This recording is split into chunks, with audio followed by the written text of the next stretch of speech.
She really is a tough cookie, you know? She's sort of fabulous, and then everything's dance and dance, and then she just turns into this warrior, full girl power, you know? And she's tough, but at the same time, she's absolutely feminine. And her relationship to Poe is that she has a massive crush on him, but she acts as if he has this massive crush on her. And Poe doesn't really know what hit him because she's just so full on. It's this beautiful, beautiful, magical village that he sort of comes to this very sort of treacherous terrain, and when he gets up into the sky, it sort of opens up into this very blissful, magical, beautiful area where all of the pandas are living very harmoniously, and then you meet all of the little pandas and the triplets, the little cubs, and the older pandas, and so you meet, you know, he meets his family.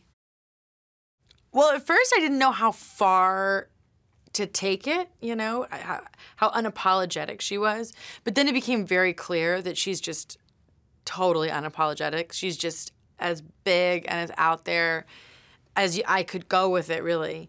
There's a little bit of a fine line, you know, because she doesn't want to be, but she's so, I mean, she's very arrogant, but in a really nice way, not in a bad way. She just sort of is like, you know, blindly in love with herself. He's scary and terrifying and all of that, but he's so insecure. So there's these great beats of humor with his insecurity of, you know, not being known. One of my favorite sections, when they go into the scrolls and they do the sort of old Chinese animation of why Kai became Kai, why the villain became the villain, that he was once a good guy. But the animation in that is really beautiful. The artistry is beautiful.